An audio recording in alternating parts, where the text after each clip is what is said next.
Hello student, मैं एकता सिंह आप सभी का ज्ञान चैतन्य चैनल में बहुत बहुत स्वागत करती हूँ। आज के इस टॉपिक में हम यूजीसी नेट हिस्ट्री का पेपर जो कि जून में हुआ था उसका सेकंड शिफ्ट का ये सेकंड पार्ट है। तो हमारे 50 क्वेश्चन हो गए थे। 50 क्वेश्चन हम यहाँ पर कंप्लीट करेंगे।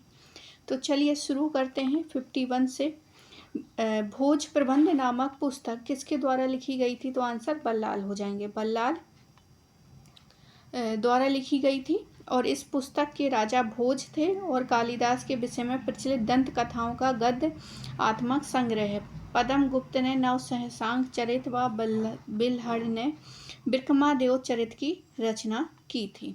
आगे देखते हैं। रत्न विंशी यानी आभूषण अर्पण का महोत्सव इनमें से प्राचीन भारत के किस वैदिक यज्ञ से संबंधित है? तो आंसर हो जाएगा राजसु यज्ञ। राजसु यज्ञ में ही जो है रत्नियों के यहाँ जाया जाता था, राजा जाना अनिवार्य था, तो वही था राजसु यज्ञ। रत्न विंशी यानी आभूषण अर्पण का महोत्सव प्राचीन संस्कार प्राचीन भारत के जो राजसु वैदिक यज्ञ का हिस्सा थे। इनके अंतर्गत राजन को अलग अलग दिन किसी रत्नियों में किसी के घर जाना पड़ता था तथा देवताओं के लिए आहुति भी देनी पड़ती थी। राजसु यज्ञ के राजा के राज्याभिषेक से जुड़ा यज्ञ था, इसलिए इसे राजकीय संस्कार यज्ञ के नाम से भी जानते हैं। राजा पहले वरुण तथा इंद्र का अभिषेक करते थे और हाल ही में नवीन शोध के अनुसार राजसु यज्ञ जो है प्रतिवर्ष चलने वाला क्या था? यज्ञ था। प्रतिवर्ष होता था, जिसकी अध्यक्षता इंद्र शुनाशीर अर्थात हलयुक्त इंद्र करता था। इसका उद्देश्य प्रजनन अथवा उर्वर शक्ति को पुनः जागृत करना था। राजसु यज्ञ से जुड़ी एक मान्यता ये भी थी कि इस सृष्टि से सृजन व विनाश की चक्रीय प्रक्रिया के केंद्र में राजन स्थित होता था। इस यज्ञ में 4 प्रमुख पुरोहित तथा द्वारा राजा को परम श्रेष्ठ ब्राह्मण घोषित किया जाता था। अगला क्वेश्चन देखते हैं। सूची 1 और 2 से इसका मिलान करना। हेमचंद्र राय चौधरी, दिलीप के चक्रवर्ती, HD संकलिया, जे गोंडा। तो इसका हमें मिलान करना है। तो हेमचंद्र राय चौधरी का मटेरियल फॉर हिस्ट्री यानी कि ए का हो जाएगा 4th। ए का क्या हो जाएगा? 4th। इसके अलावा देखते हैं ए का 4th और फिर बी का हो जाएगा दिलीप के चक्रवर्ती, उनका हो जाएगा पहला। HD संकलिया इनका हो जाएगा pre history and proto history in India and Pakistan और जे गोंडा का हो जाएगा एस्पेक्ट ऑफ अर्ली विष्णुइज्म। तो ये हो जाएगा। और दिलीप के चक्रवर्ती का इंडियन इन आर्कियोलॉजी हिस्ट्री। आगे देखते हैं। तो ये था इसका। अगला क्वेश्चन है निम्नलिखित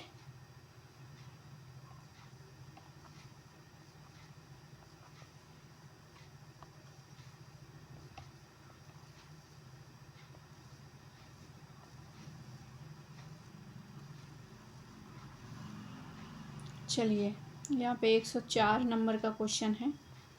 पता नहीं क्या हो गया है, तो ये कुछ प्रिंटिंग मिस्टेक हो सकती है। आगे देखते हैं।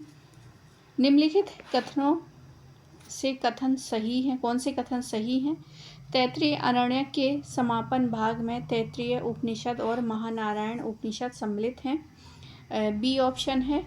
काठक उपनिषद कार्ले यजुर्वेद से संबंधित हैं। सी ऑप्शन है। ईश उपनिषद वाजसनेही संहिता का समापन अध्याय है। और डी है श्वेतेश्वर उपनिषद काले यजुर्वेद से संबंधित है और तैत्तिरीय संहिता को कंठ और मध्य दिन शाखा के पाठ शोधन के रूप में किया जाता है। तो जिसने वेद पढ़े होंगे, वेदों के कितने भाग होते हैं, किसमें कौन सा ब्राह्मण है, तो वो ये क्वेश्चन आसानी से क्या कर ले जाएगा? सही कर ले जाएगा। तो हमारा बी ऑप्शन यहाँ पर क्या है? यहाँ पर जो ई ऑप्शन है ये गलत हो जाएगा। तो यहाँ पर ये सारे वही चीज़ें हैं कौन से भाग में क्या थे, कौन से ब्राह्मण थे, ऐत्रेय, ये सारी चीज़ें। तो इसको आप देख लीजिए, पढ़ लीजिए अच्छे से। कई बार मैंने इसको बताया भी है और जब क्वेश्चन कराए थे तब भी इसको वहाँ पर करवाया था। आगे देखते हैं, अगला क्वेश्चन देखते हैं। एलोरा स्थित, ए और आर कथन है, एलोरा स्थित कैलाश मंदिर भारतीय शैलोत्कृत स्थापत्य कला की कलाकृति और कारीगरी के कारण एक अनुपम स्मारक है। कैलाश मंदिर जिसको पत्थर को काट के बनाया गया है राष्ट्रकूटों के समय। कैलाश मंदिर का निर्माण 50 मिलियन टन से अधिक चट्टान को काट कर बनाया गया था, जो इस क्षेत्र के ढलान वाले पहाड़ी क्षेत्र से लिया गया था। अब यहाँ पर बताना है कथन 1 सही है, 2 सही है, दोनों ही यहाँ पर क्या हो जाएंगे, सही हो जाएंगे। ये ऑप्शन सही है, बाकी ये सारी चीज़ें हैं तो आप इसको देख सकते हैं। आगे हम बढ़ जाते हैं। मशरुत शब्द किससे स्थित है? तो मशरुत जो है वो एक श्रेणी से संबंधित था, तो आंसर क्या होना चाहिए, ए ऑप्शन, सशर्त श्रेणी। क्या है, कंडीशनल रैंक होती थी, मशरुत जो है सशर्त श्रेणी होती थी। तो ये है मशरुत शब्द जो है मनसब प्रणाली के साशर्त पद या साशर्त श्रेणी से संबंधित है। मुगल काल में मनसब व्यवस्था अचानक नहीं विकसित हुई थी, बल्कि ये धीरे धीरे समय के साथ विकसित हुई थी। मनसब शब्द का अर्थ स्थान या पद है। इस प्रकार मुगलों की मनसब शब्द का अर्थ जो है स्थान या पद है, तथा चंगेज खान ने मनसबदारी व्यवस्था शुरू की थी, तथा अकबर ने मनसबदारी व्यवस्था अपने शासनकाल के 19वें वर्ष में शुरू की थी। अकबर द्वारा अपने सैनिक और नागरिक अधिकारियों को उनकी योग्यता या राज्य के लिए की गई सेवाओं के आधार पर मनसब प्रदान की गई। अधिकारियों का स्तर निर्धारित करने और अपने सैनिकों को वर्गीकृत करने के लिए ये चंगेज खां के सिद्धांतों से प्रेरित था। मनसबदारों की 3 श्रेणियां थीं। कौन कौन सी श्रेणियां थीं? सबसे पहले है जिनके घुड़सवारों की संख्या जात के बराबर होती थी, वे प्रथम श्रेणी के मनसबदार माने जाते थे। दूसरा है जिनके पास जात की संख्या के आधे या आधे से अधिक घुड़सवार होते थे, वे द्वितीय श्रेणी के मनसबदार माने जाते थे। तीसरा है जिनके घुड़सवारों की संख्या उनकी जात संख्या के आधे से कम होती थी, तृतीय श्रेणी के मनसब कहे जाते थे। मनसब जब कठिन क्षेत्र में विद्रोहियों के बीच कार्यरत होता था तो कई बार इस नियम का पालन नहीं किया जाता था। इस दौरान राज्य जो है जात पद को बिना बदले सवार पद को बढ़ा देता था। निश्चित रूप से यह एक लचीली व्यवस्था थी जिसमें परिस्थितियों के अनुसार परिवर्तन होता था और इस प्रकार मनसब व्यवस्था के आधारभूत ढांचे को बदले बिना इसमें सुधार और परिवर्तन होते रहते थे। सशर्त श्रेणी या सशर्त पद या मशरूत का प्रचलन इसी प्रकार का एक सुधार था। आगे देखते हैं, अगला क्वेश्चन है, दिसंबर 1856 में विधवा पुनर्विवाह अधिनियम 1856 के अंतर्गत प्रथम विधवा पुनर्विवाह समारोह के आवास पर मनाया गया था। तो कौन सा? राजकृष्ण बंदोपाध्याय। तो यहाँ पर राजकृष्ण बंदोपाध्याय क्या हो जाएगा, सही आंसर हो जाएगा, डी ऑप्शन। तो यहाँ पर देख लेते हैं, दिसंबर 1856 में विधवा पुनर्विवाह अधिनियम के अंतर्गत प्रथम विधवा पुनर्विवाह समारोह जो है राजकृष्ण बंदोपाध्याय के आवास पर आयोजित किया गया था। ईश्वर चंद्र विद्यासागर के प्रयास व अपील पर ही जो है विधवा विवाह कानून के लिए अंग्रेजी सरकार ने 10 नवंबर 1856 को बिल पेश किया था और 26 जुलाई 1856 में विधवा विवाह को कानूनी दर्जा प्रदान कर दिया गया। अंग्रेजों को यह प्रगतिशील कदम उठाने में ईश्वर चंद्र विद्यासागर ने विशेष तौर पर मदद की थी। विधवा पुनर्विवाह कानून पास होने के बाद विद्यासागर बीमार पड़ गए थे। इसी दौरान उन्हें यह चिंता भी सता रही थी कि इस कानून के पक्ष में जनमत तैयार करना पड़ेगा। कुछ अखबारों के माध्यम से भी विद्यासागर से यह अपील की जा रही थी कि अब विधवा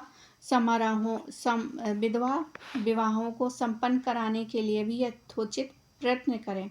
इनके ही प्रयास से कलकत्ता में दिसंबर 1856 को प्रथम विधवा जो है संपन्न हुआ। उनके संस्कृत कॉलेज के पुराने सहपाठी श्रीश चंद्र विधुर थे।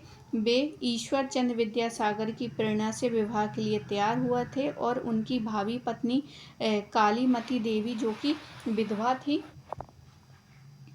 और उस समय उनकी आयु 10 वर्ष थी। 7 दिसंबर 1856 में प्रेसिडेंसी कॉलेज के प्रवक्ता राजकृष्ण बंदोपाध्याय के घर पर यह विवाह संपूर्ण हिंदू विधि विधान से संपन्न हुआ था। इसमें दूल्हे की बारात को पुलिस संरक्षण प्रदान करना पड़ा और जो भारी धनराशि खर्च हुई उसका एक बड़ा हिस्सा ईश्वर चंद्र विद्यासागर ने खर्च किया था। तो ये एक छोटी सी कहानी थी कैसे जो है यहाँ पर विधवाओं की शादी हुई थी। आगे देखते हैं। अगला क्वेश्चन है, नायक स्थानीय सैन्य प्रमुख होते थे जिन्हें विजयनगर में मुख्य राजनीतिक व्यक्ति माना जाता था। तो यहाँ पर नायकों को विजयनगर के राज्य द्वारा भूमि अधिकार स्वीकृत किया जाता था जिसका वह भूमि अधिकार रखते थे। बी ऑप्शन है, नायक साम्राज्य की सभी के स्वामी होते थे। सी ऑप्शन है, वर्ष 1565 तक जो है नायक विजयनगर के राजाओं के निर्णयों पर पूर्णतया निर्भर होते थे। इसके बाद उन्हें अर्ध स्वतंत्र अधिकार दिए गए। और डी ऑप्शन है, जब आमरण के अंतर्गत विजयनगर का 75% राज्य था तो नायक अतिरिक्त सैन्य कार्यावधि के साथ सामंत के रूप में कार्य करते थे। ई ऑप्शन यहाँ पर है, नायकों ने बहमनी राज्य के अफाकी और दक्कनी कुलीनों के साथ भी युद्ध किया। तो यहाँ पर सही ऑप्शन क्या हो जाएगा? ए ऑप्शन, ABCD यहाँ पर सही है, डी ऑप्शन गलत है। बाकी यहाँ पर ये जो है सारी व्याख्या है, ये आए हुए क्वेश्चन है, नायकों से जो है क्वेश्चन आया हुआ है। आगे देखते हैं, निम्नलिखित युद्धों को उनके सही कालक्रम के अनुसार व्यवस्थित कीजिए। तो यहाँ पर जो है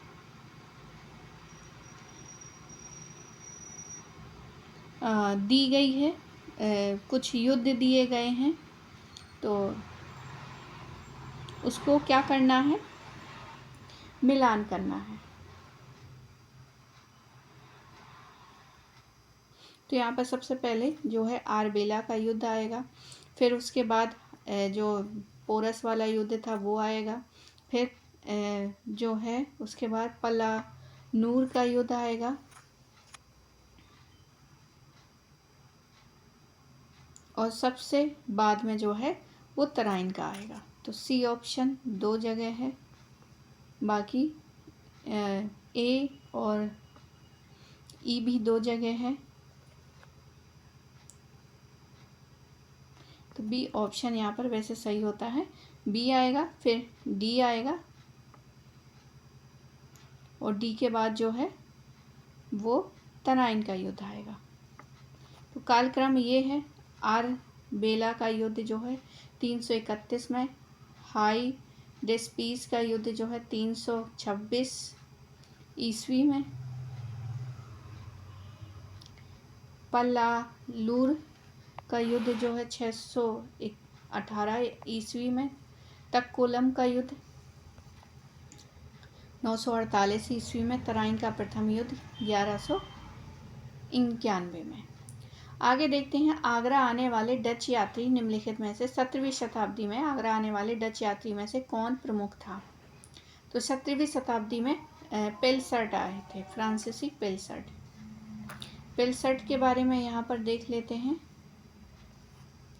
तो 17वीं शताब्दी में आगरा आने वाले डच यात्री फ्रांसिस्को पेलसर्ट ने भारत की यात्रा की थी। उन्होंने बर्नियर की तरह वो है भी लोगों में व्यापक गरीबी देखकर अचंभित हो गया था और उसने लिखा कि लोग इतने अधिक तथा दुख गरीबी में रहते हैं कि उनके जीवन को मात्र नितांत अभाव के घर तथा कठोर कष्ट दुर्भाग्य के आवास के रूप में चित्रित अथवा ठीक प्रकार से वर्णित किया जा सकता है।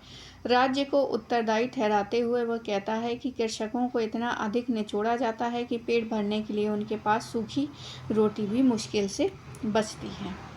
आगे देखते हैं, यहाँ पर नीचे दो कथन दिए गए हैं। सबसे पहले है कस्तूरबा गांधी की फरवरी 1944 में आगा खां पैलेस में मृत्यु हो गई थी। महात्मा गांधी को यंग इंडिया नामक पत्रिका में 3 लेख को लिखने के कारण राजद्रोह के आरोप में दोषी माना गया। वे लेख थे tampering with loyalty, a puzzle and its solution और शेकिंग द मेंस। तो यहाँ पर कौन सा सही है? दोनों सही हैं और व्याख्या तो है नहीं, दोनों कथन सही है। आगे देखते हैं, यूरोप केंद्रित विचार विश्वास को निम्नलिखित में से किसने चुना? तो आंसर ओसवाल। यूरोसेंट्रिक जो है ओसवाल स्पेंगलर, ये ऑप्शन सही हो जाएगा। यूरोप केंद्रित के विचार को ओसवाल स्पेंगलर ने चुनौती दी। ओसवाल स्पेंगलर ने कहा कि एक संस्कृति कभी अन्य किसी संस्कृति को आंतरिक नहीं हो सकती है, विशेष तौर पर वे पाश्चात्य संस्कृति पर ईसाइयत सहित किसी भी प्राचीन सभ्यता के महत्वपूर्ण प्रभाव को अस्वीकार करते हैं। यूरोसेंट्रिक एक यूरोपीय परिप्रेक्ष्य से गैर यूरोपीय समाजों के इतिहास और संस्कृतियों की व्याख्या करने की विशेष विवेकशील प्रवृत्ति का उल्लेख करता है। आगे देखते हैं, इनमें से कौन सा कथन सही नहीं है? पहला है पल्लव राजा सिंह विष्णु ने कृष्णा नदी से कावेरी नदी तक अपने राज्य का विस्तार किया था। बी ऑप्शन है चालुक्य राजा विक्रमादित्य द्वितीय ने पल्लव क्षेत्र पर आक्रमण किया और कांची पर जो है विजय प्राप्त की। सी ऑप्शन है पश्चिमी गंग ने आधुनिक मैसूर के बड़े भाग पर राज किया, जिसे गंगावाड़ी कहते हैं। और डी ऑप्शन है पांड्या राजा आरी केसरी मरवर्मन पल्लव राजा परमेश्वरी वर्मन से हार गए थे। तो यहाँ पर डी ऑप्शन जो है कौन सा सही नहीं? डी ऑप्शन यहाँ पर सही नहीं है।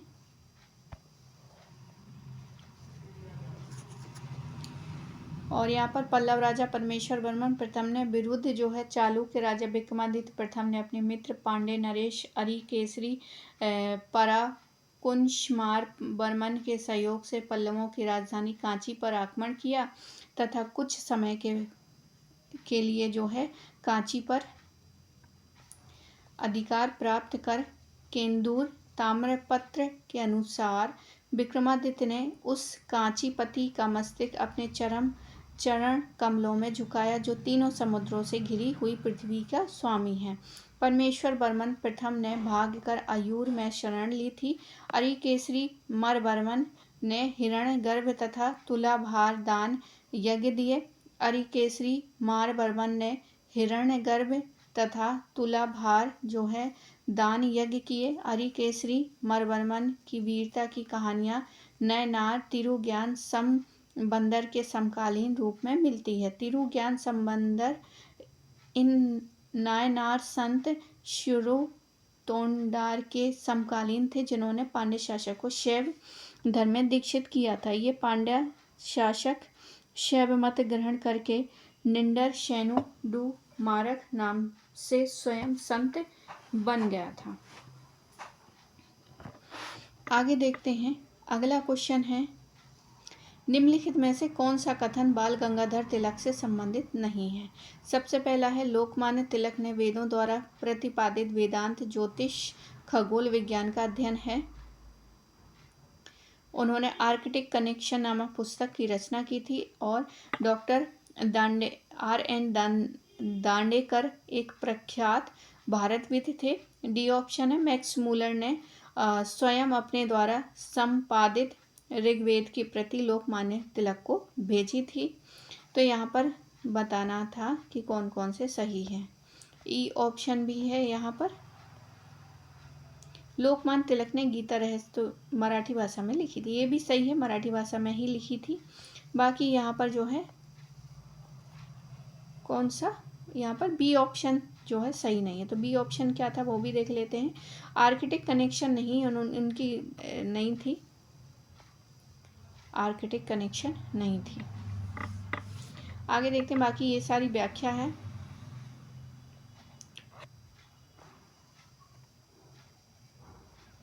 तो यहाँ पर जो गलत था उनकी द आर्किटेक्ट होम वेदास ये पुस्तक थी, और आर्किटेक्ट कनेक्शन किसकी पुस्तक है? फ्रैंक स्ट्रीक की। बाकी जो व्याख्या है वो आप देख लेना। आगे देखते हैं, प्रशासनिक इकाई वेंथे निम्नलिखित में से किससे संबंधित है? वेंथे जो है नाडु की अपेक्षा उच्च क्षेत्रीय प्रभाग की, नाडु की अपेक्षा उच्च क्षेत्रीय प्रभाग से संबंधित है। विजयनगर साम्राज्य की स्थापना के प्रारंभ से ही ये साम्राज्य कई प्रांतों में विभाजित किया गया था। ऐसा प्रतीत होता है कि तेलुगु, तमिल, कन्नड़ आदि भाषाई विभिन्नता वाले क्षेत्रों के आधार पर विजयनगर की प्रांतीय व स्थानीय प्रशासनिक शब्दावली में व प्रशासनिक संगठन में विभिन्नता विद्यमान थी। प्रांत के लिए राज्य, मंडला व चावड़ी शब्द का प्रयोग होता था। प्रांतों के तमिल भाग में वेंथे, नाडु, सीमा, गांव और स्थला जैसे उप विभागों में विभाजित किया गया था। वेंथे नाडु से ऊंचा एक प्रादेशिक प्रभाग था। कोट्टम पोर्रू से ऊंचा एक प्रादेशिक प्रभाग था जो फिर नाडु से ऊंचा था। स्थला एक भूमि का एक हिस्सा था जिसमें कई खेत शामिल थे। आगे देखते हैं, हुइन सांग ने नालंदा विहार के भ्रमण समय वहां का निम्नलिखित में से कौन प्रमुख था? पद्मसंभव, बुद्धघोष, पद्मबोधि, शीलभद्र। तो यहाँ पर शीलभद्र था। हिंगसांग के समय नालंदा विहार के भ्रमण के समय वहाँ के कुलपति शीलभद्र थे, और ये टीजीटी पीजीटी में भी क्वेश्चन पूछा गया है। पीजीटी का क्वेश्चन है, पीजीटी हिस्ट्री में ये क्वेश्चन पूछा गया था, तो याद रखिए शीलभद्र थे। बस थोड़ा सा क्वेश्चन घुमा दिया, बाकी आंसर और ऑप्शन यही सारे थे। आगे, किस घटना की स्मृति में 1 मई को समूचे विश्व में श्रमिक दिवस के रूप में मनाया जाता है? तो यहाँ पर अमेरिका में श्रमिकों पर 1861 में 8 घंटे के लिए कार्य दिवस की मांग पर जो है पुलिस द्वारा गोली चलाए जाने पर जो है श्रम दिवस, श्रमिकों के सम्मान देने के लिए जो है लेबर डे या श्रमिक दिवस भी उसको कहते हैं। आगे देखते हैं, तो ये 1 मई को मनाया जाता है। अगला क्वेश्चन है, निम्नलिखित में से कौन सी नरम दल की मांगें थी? तो नरम दल की मांगें क्या थी? भारत और इंग्लैंड में ICS के लिए एक साथ परीक्षा। बी है न्यायपालिका को कार्यपालिका से अलग करना, शस्त्र अधिनियम को रद्द करना और सैन्य व्यय में वृद्धि करना, सेना के कमीशन प्राप्त पदों पर भारतीयों की नियुक्ति करना। तो यहाँ पर ए ऑप्शन सही हो जाएंगे। बस यहाँ पर जो डी ऑप्शन है वो यहाँ पर गलत है। डी ऑप्शन सैन्य व्यवस्था पर वृद्धि करना, ऐसा वो कहेंगे ही नहीं, तो ये गलत हो जाएगा। बाकी ये सारी चीज़ें थी जो कि नरम दल की यहाँ पर मांगे हुआ करती थी। बहुत इजी क्वेश्चन था ये। आगे है, देवी श्री लक्ष्मी के बारे में निम्नलिखित कौन से कथन सही हैं? सबसे पहला है, वाकटक नरेश प्रवर सेन का गुणगान करने वाली रावण वह में श्री लक्ष्मी को प्रलय गृहिणी के रूप में बताया गया है। भीतरी अभिलेख में विष्णु का उल्लेख लक्ष्मी के दैवीय स्वरूप के रूप में किया गया है। हर्ष ने रत्तावली में श्री लक्ष्मी का बार बार उल्लेख किया है। ग्वालियर पाषाण अभिलेख में विष्णु एवं लक्ष्मी की चर्चा की गई है। ई है, हरिवंश और विष्णु धर्मेत्तर पुराण में सीता का लक्ष्मी के साथ तादात्म्य स्थापित किया गया है। तो यहाँ पर जो है ए, डी और ई, ए, डी और ई सही है। ए सही है, ई सही है और डी सही है। तो इस हिसाब से ए ऑप्शन क्या हो जाएगा? सही हो जाएगा। स्कंदगुप्त का भीतरी स्तंभ लेख जो है उत्तर प्रदेश के गाजीपुर जिले में अवस्थित पाया गया है।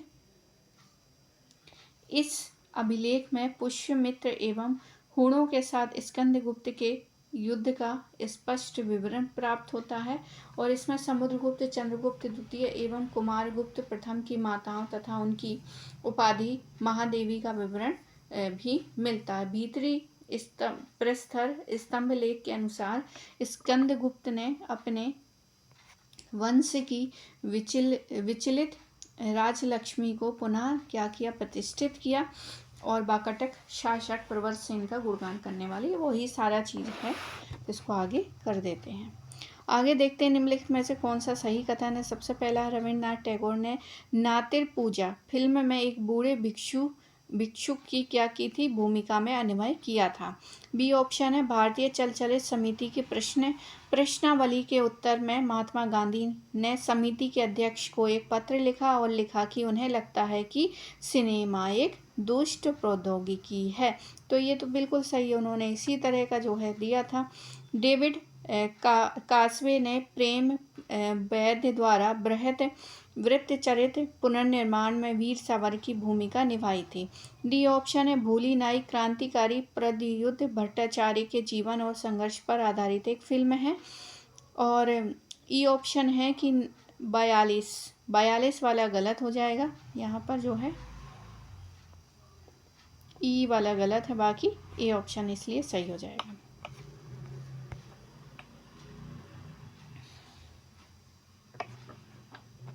आगे देखते हैं, निम्नलिखित स्थानीय ग्रंथों को कालक्रम में व्यवस्थित करना है। पद्मावत, मधुमालती, रामचरितमानस, मृगावती, चंद्रायन। तो यहाँ पर ई ऑप्शन चंद्रायन सबसे पहले, बाकी सीधे ही देख लेते। चंद्रायन जो है मुल्ला दाऊद की है, कुतुबन जो है मृगावती की है, पद्मावत जो है मलिक मोहम्मद जायसी की है, मधुमालती जो है मीर सैयद मंजन शत्तारी की है, राजगिरी जो है राजगिरी, रामचरितमानस तुलसीदास जी ने लिखी थी, अकबर का समय था ये। अगला क्वेश्चन देखते हैं, निम्नलिखित में से कौन सा कथन सही है। व्यूह सिद्धांत से विभिन्न वैष्णव धर्म अवतार के उत्तरकालीन शैव धर्म ने अवतार सिद्धांत में किसी प्रकार का सुपरिष्कृत विकास नहीं किया है। तो आप देखेंगे कि पूरी पेपर में ज़्यादातर जो वैदिक हिस्ट्री है, वैदिक है, उत्तर वैदिक है, उससे जितनी भी मतलब जितने भी लेखन हुआ, चाहे वो मनुस्मृति हो, ब्राह्मण हो, आरण्यक हो, सबको बहुत डिटेल में अगर पढ़ेंगे तब आपका बल्कि यहाँ से बहुत क्वेश्चन आ रहे हैं, एक क्वेश्चन नहीं है, कम से कम 5-5, 6-6 क्वेश्चन सिर्फ हमारे हिंदू देवी देवता जो थे वैदिक और उत्तर वैदिक काल का ही जो है पूरा सूत जो है योग यानी बौद्धों के समय, यहाँ से बहुत क्वेश्चन आते हैं। तो मेन टॉपिक है, आप इस टॉपिक को बिल्कुल छोड़ के नहीं जाइएगा। देखिए यहाँ पर जो है उत्तर वैदिक काल का ही पूछा है, उससे पहले देवी लक्ष्मी का पूछा था। आगे देखते हैं, उमा और पार्वती के नाम जो है तैत्तिरीय और केन परिषद में आते हैं, और उमा का चित्र जो है हुविश के सिक्कों में मिलता है। और डी ऑप्शन है, भविष्य, सांबा, वराह और अन्य पुराणों में शक्द्वीप से भारत में सूर्य पूजा पद्धति के प्रचलन के आरंभ संबंधी कथा आख्यान मिलता है। ई ऑप्शन है, कौटिल्य के अर्थशास्त्र और मौर्यकालीन सिक्कों में सूर्य पूजा पद्धति की लोकप्रियता के संदर्भ में पाए जाते हैं। तो यहाँ पर जो है सी ऑप्शन जो है सही हो जाएगा, ABCD। ई ऑप्शन क्या है, गलत है। क्यों गलत है ई ऑप्शन, क्योंकि कौटिल्य के अर्थशास्त्र में मौर्यकालीन सिक्कों में सूर्य पद्धति इस तरह का कुछ भी नहीं था। तो सी ऑप्शन सही हो जाएगा।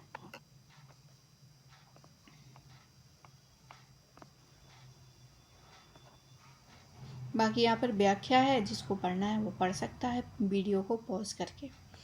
तो यहाँ से दिया गया है, आराम से इसको पॉज करके तसल्ली से पढ़ेंगे तो आपको ज़्यादा समझ में आएगा, बल्कि मेरे पढ़ने से आप खुद पढ़ेंगे। तो ये आपका क्या है, होमवर्क समझ लीजिए। आगे देखते हैं अगला क्वेश्चन की तरफ।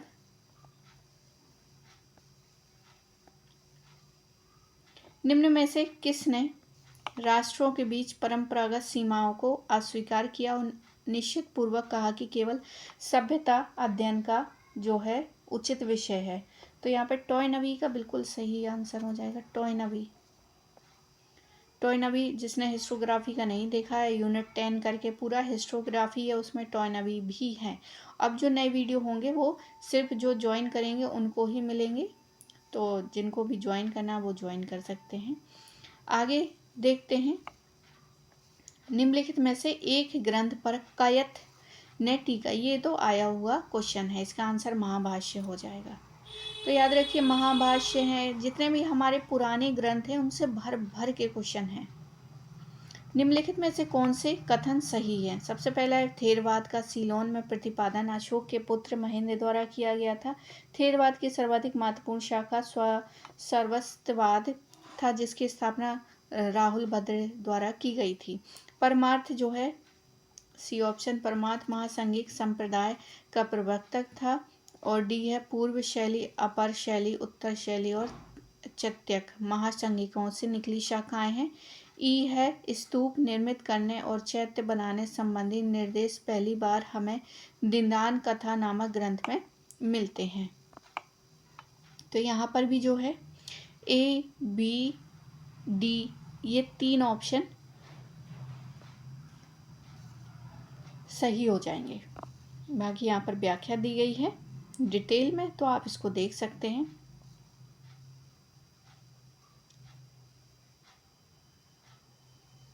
इसको मैंने डिटेल में करवाया है। आगे देखते हैं सूची 1 और 2 से क्या करना है, मिलान करना है। सिंदखेड़, आगीर का युद्ध, मोती तालाब का युद्ध और भोपाल का युद्ध। तो यहाँ पर बताना है कि कब कब हुआ था। तो सारे नए हैं, बी ऑप्शन इसका क्या है, सही है। तो ये देखते हैं, सिंदखेड़ का युद्ध जो है, सिंदखेड़ का युद्ध हुआ था 1758 में। उदयगीर का युद्ध हुआ था 1707 में। और मोती तालाब का युद्ध जो है वो 1771 में हुआ था। और भोपाल का युद्ध 1737 में हुआ था। इस हिसाब से बी ऑप्शन सही हो जाता है। आगे क्वेश्चन देखते हैं। आगे देखते हैं, वैसे यहाँ पे युद्ध के सामने देना चाहिए कि किस किस के समय में हुआ था। अब युद्ध है तो दो लोगों के बीच में होगा, लेकिन यहाँ पर वर्ष ही दिया गया है। तो ये इस किताब की थोड़ी सी ये वो है। आगे देखते हैं, निम्नलिखित में से कौन से कथन सही है। सबसे पहले है महापरिनिर्वाण सूत्र में बुद्ध अंगद को आदेश देता है कि वह राजपथों के चौराहे पर उनके पवित्र शरीर के अवशेष पर स्तूप क्या करे, निर्माण करे।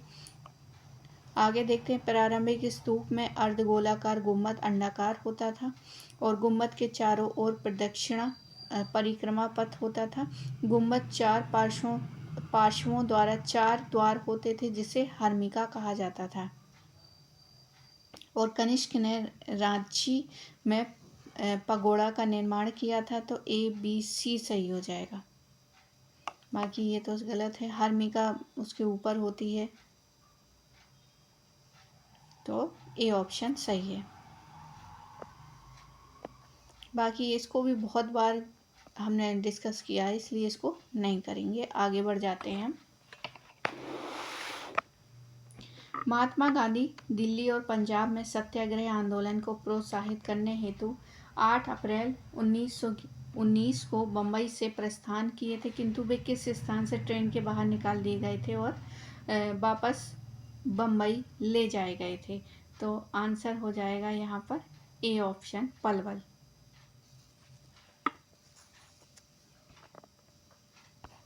तो ये भी जो है प्रीवियस ईयर का ही क्वेश्चन है। आगे देखते हैं, सेकेंड शिफ्ट का ही पेपर है। ऐसा लगा था कि कहीं मैंने जनवरी वाला तो नहीं कर दिया। चलिए आगे देखते हैं। तो ये आया हुआ क्वेश्चन है, यहाँ पे पलवल हो जाएगा। क्या पलवल। आगे देखते हैं, निम्नलिखित को कालानुक्रम ढंग से व्यवस्थित कीजिए। सबसे पहले स्किन समिति, all India depressed class association, mister Montagu का त्यागपत्र, रॉयल लेवल कमीशन की रिपोर्ट और का प्रकाशन the Indian military academy Dehradun. तो यहाँ पर बी ऑप्शन क्या हो जाएगा, सही हो जाएगा। सबसे पहले है सी, मिस्टर मोंटेग्यू का त्यागपत्र, फिर उसके बाद आएगा all India depressed class association, Skeen's committee आ जाएगा। फिर है डी, रॉयल लेबर कमीशन की रिपोर्ट का प्रकाशन, और ई फिर लास्ट में। तो यहाँ पर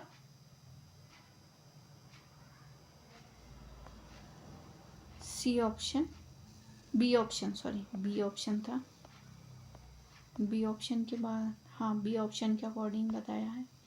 आगे देखते हैं। तो यहाँ पर डेट दी गई है। मिस्टर मोंटेग्यू का त्यागपत्र 1922 में, all India day press class 1926 में, 27 में स्किन समिति है, royal labour commission 1931, the Indian military academy Dehradun 1932। तो यहाँ पर इसमें से कौन सा कथन जो है पुरंदर की संधि का हिस्सा नहीं है? तो पुरंदर की संधि का हिस्सा नहीं है वो है 500 का मनसब या 5000 का मनसब अनुदान में दिया था, ये कथन यहाँ पर सही नहीं है, बाकी यहाँ पर है। अगला क्वेश्चन है स्वतंत्र पट्टू स्वतंत्र संबंधी गीतों के संकलन में कौन है? तो आंसर सुब्रमण्यम भारती।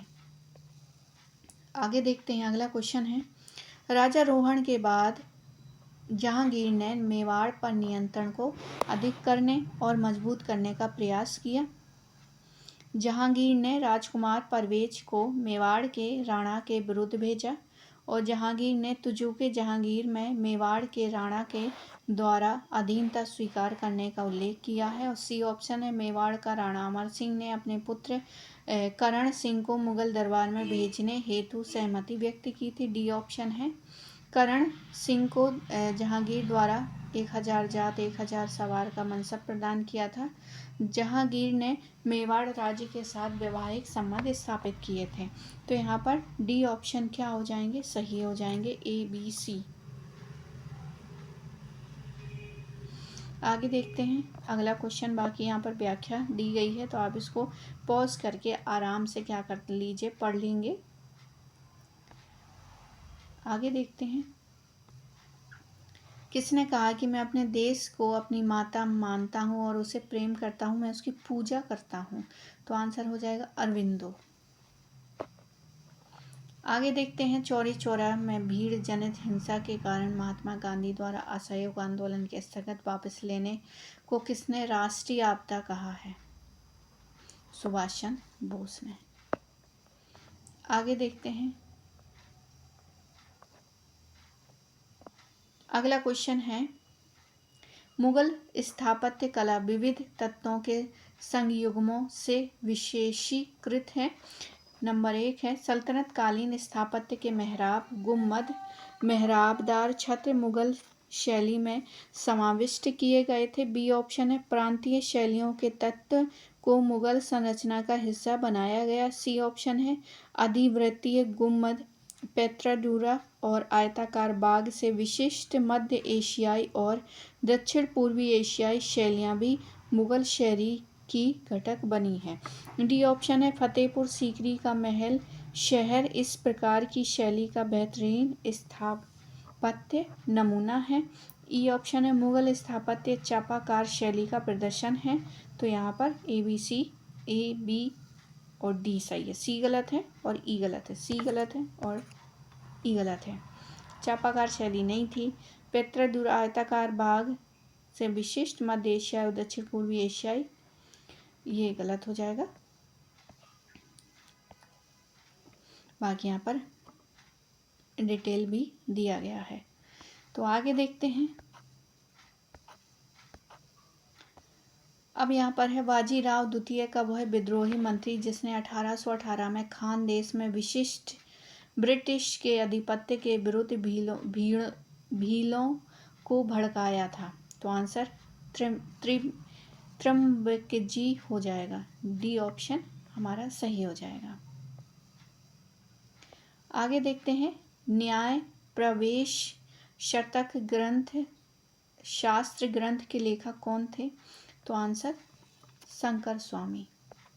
कौन हो जाएगा? शंकर स्वामी। अगला क्वेश्चन है निम्नलिखित को काल क्रमानुसार ढंग से व्यवस्थित करना है। निजाम और मराठा के बीच खुर्दा का युद्ध, नाना फडणवीस की मृत्यु, महादाजी सिंधिया की मृत्यु, अमृत संधि और आंग्ल नेपाली युद्ध। तो यहाँ पर बताना है कि कौन सा व्यवस्थित, अच्छा व्यवस्थित करना है यहाँ पर।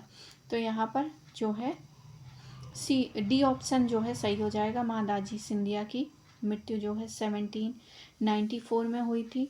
निजाम और मराठा के बीच खुर्दा की लड़ाई जो है 1795 में हुई थी। नाना फडणवीस की मृत्यु 1800 ईस्वी में हुई थी। रणजीत एवं कंपनी के मध्य अमृतसर की संधि जो है 1809 में। प्रथम आंग्ल नेपाली युद्ध जो है 1814 में। आगे देखते हैं, कुमार कंपन्य के सैन्य अभियान का विवरण देने वाले संस्कृत काव्य मधुरा विजयम के लेखक कौन थे? तो गंगा देवी थी। कौन थी? गंगा देवी थी।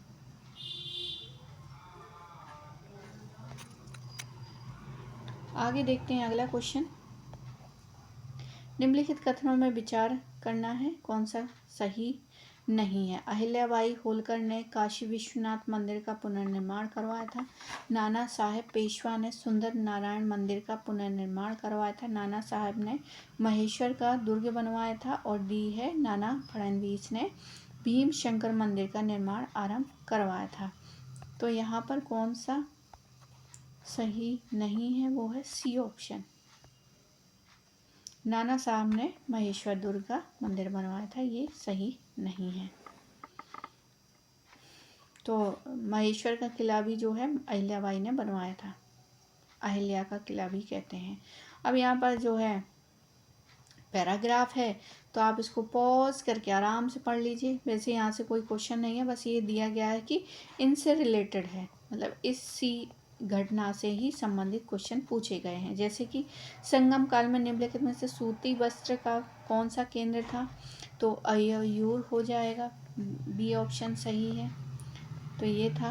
आगे है ये सारे आए हुए क्वेश्चन है। निम्नलिखित में से किस पुरातात्विक स्थल को मुसीरी के रूप में पहचाना गया है? तो आंसर क्या हो जाएगा? पटनम। पटनम यहाँ पर सही आंसर हो जाएगा। आगे है, प्राचीन तमिल क्षेत्र में नमक व्यापारियों के लिए निम्नलिखित में से शहद कौन सा शब्द जो है प्रयुक्त किया जाता था व्यापारियों के लिए? तो उमानार। क्या? उमानार प्रयुक्त किया जाता था। आगे है, संगम काल के दौरान निम्नलिखित में से किस अधिकारी को एक औपचारिक समारोह में इनादी उपाधि से सम्मानित किया गया था? तो यहाँ पर चयनित सैन्य कमांडर को। संगम काल के दौरान जो है मुखिया द्वारा सैन्य कमांडर को एक औपचारिक समारोह में इनादी उपाधि सम्मानित किया गया था।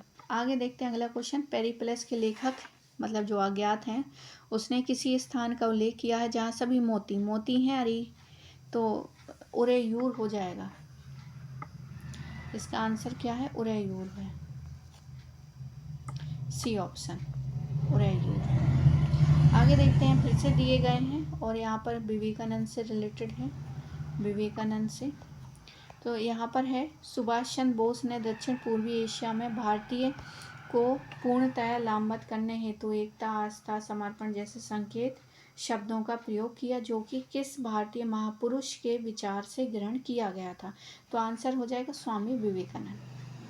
आगे है, श्री अरविंद ने अपने पैम्फलेट में राधा कृष्ण को मंदिर के पुरुष देवता एवं विवेकानंद को उनके पैगंबर के रूप में बताया है। तो आंसर क्या हो जाएगा? भवानी मंदिर। आगे देखते हैं, बस ये खत्म ही होने वाला है। इन कुछ वर्षों में कितनी महान घटनाएं पूर्ण हुई? कैसे कोई अकेला व्यक्ति ये सब कर सकता है? किसने कहा है? तो आंसर डॉक्टर जेसी बोस ने।